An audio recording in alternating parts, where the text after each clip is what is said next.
Good morning, Rhinos. Welcome back to Crash TV. I'm your host, Emmett DeWark. Today is Monday, September 19th, and we have even periods. In today's show, we'll take a look at the PSAT, what students and staff are doing during the fall, interviewing football players about their pregame rituals, and what students would bring if they're stranded on an island.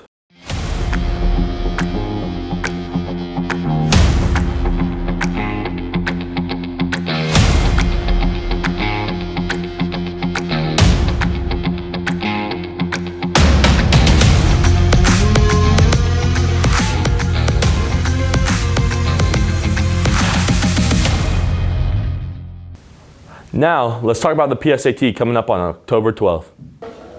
A lot of students were wondering what the PSAT is about, so here's some information on it. The PSAT is important to take because it gives you a good idea of where you stand as far as the standardized tests go if you're thinking about going to college. In California, the schools are test blind, which means you don't need the PSAT, the SAT, the ACT in order to apply to a California State University or a University of California school. However, it gives you a good idea of where you stand as far as your eligibility to be accepted. The advantages of taking the PSAT is exposure. It helps you to understand what you might see on the SAT, helps you to develop your time and your use of your time and kind of how long you should spend on the SAT. And also, if you score really well, there are scholarship opportunities available. Definitely check out Khan Academy. You can actually link your PSAT account to Khan Academy, and the great thing about that is it provides some study tools before you take the PSAT as well as responses after. When you link the accounts, you can see like what questions you got wrong, and it'll help guide you in like some tutoring for how to do better in those questions later. So definitely check out Khan Academy. You can also talk to a college and career specialist, and they will have some more details on things that you can do. Okay, tell me when you're rolling. Now that you guys know everything about the PSAT, make sure you guys study. Also, with the fall season approaching, we will talk to students about their favorite fall traditions and give the inside scoop whether pumpkin spice is overrated or underrated. What's your favorite fall trend or tradition? My favorite fall tradition is going to Apple Hill. My favorite fall tradition would probably be just crunching the leaves on the floor. It's probably got to be the best. Pumpkin patch. Going and carving pumpkins. My favorite fall trend is to decapitate pumpkins and carve the symbols of my ancestors on them, which is usually like a ghoul or a ghost or some sort of jack-o'-lantern face.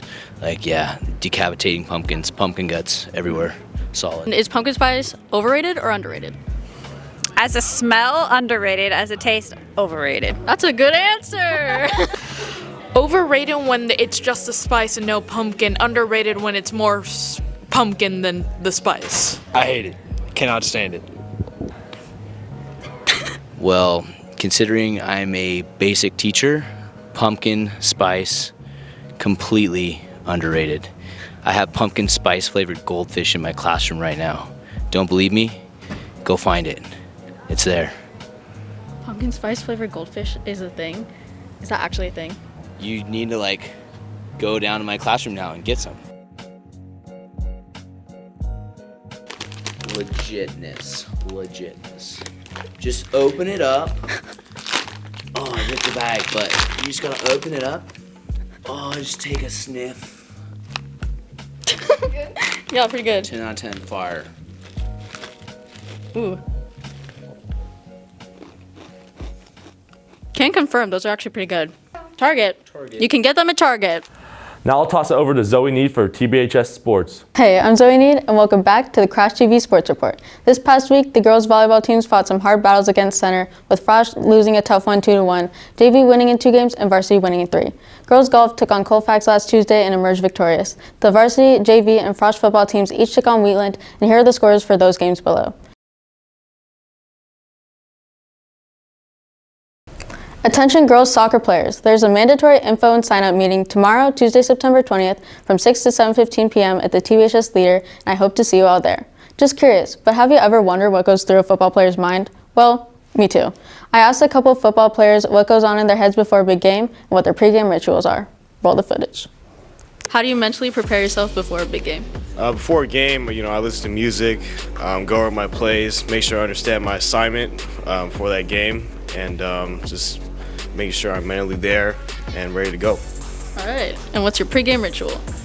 Usually I listen to music, get taped up, and then as game time approaches, I get ready to go hit somebody. I like that. How do you mentally prepare yourself before a big game? Usually the night before, I kind of go through all of the plays on my wrist card and all of the plays that we have in our playbook to just kind of get used to it and know what everyone's doing. Yeah. And what's your pregame ritual?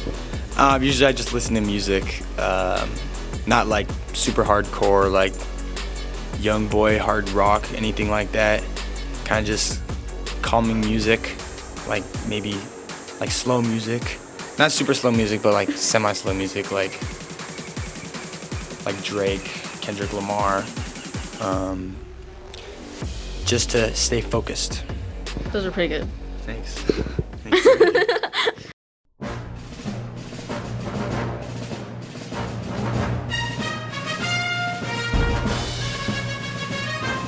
Welcome back to the Niner Report. The 49ers had a rough opening game against the Chicago Bears with the end score being 10-19. During the game, starting running back Elijah Mitchell sprained his MCL and is now on the injured reserve. This injured reserve list includes other big names such as cornerback Jason Verrett and free safety and defensive back Jimmy Ward. There is some good news. That's right. The Green Bay Packers suffered a terrible and agonizing loss against the Vikings with the end score being 7-23. So even though the Niners lost, the Green Bay Packers losing made my day just a little bit better. The 49ers play the Seahawks on Sunday, so we'll give you more updates on the next edition of the Niner Report. Now back to the original scheduled programming. Homecoming is quickly approaching. Leadership needs help the next 2 weeks with decorating the homecoming halls. Make sure to sign up on Schoology. This week we will be planning and collecting materials for the halls. Make sure you go all out because what you create will be used to help decorate our dance. There will be a class meeting this week to discuss the rules and steps in hall decorating. Now we'll interview students and staff on what they would bring if they were stranded on an island. What are 3 things you would bring if you were stranded on an island? A boat, a friend, so I could sacrifice them maybe, and a banana. 3 things that I need to bring. One's gonna be my math textbook. I need to make sure that I have that with me. Number 2, I gotta have my Black Mamba jersey. Everybody's gotta remember, Black Mamba for life, right? And the last thing that I would wanna bring would bring a car door. That way if I get hot on that desert island, I could just reel it down, cool me down. I would bring my dad because he's a hard worker and he's really good at survival. I would bring a private jet so I could fly out of the island, and I'd bring my personal chef so I could have some really good food. 3 things that you bring if you're stranded on an island. Do I look preppy? Okay.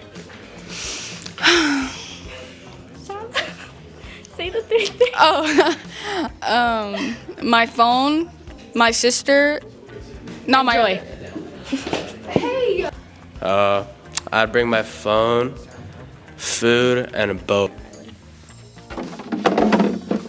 An ice chest,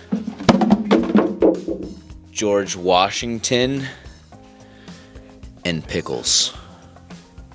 I would probably bring my dog, food, and maybe mango orange juice. Okay. 3 things. Just put it here. It doesn't need to be that close, Joy. Have you been shoving it up their faces this whole time? I'm sorry, I didn't know. I would take a house, my phone, and a charger. I would bring a flare gun, probably Taco Bell, and a sleeping bag.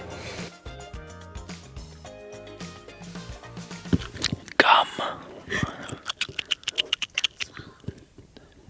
swallow your gum. Thank you for watching. See you next week. Miles Country, let's ride.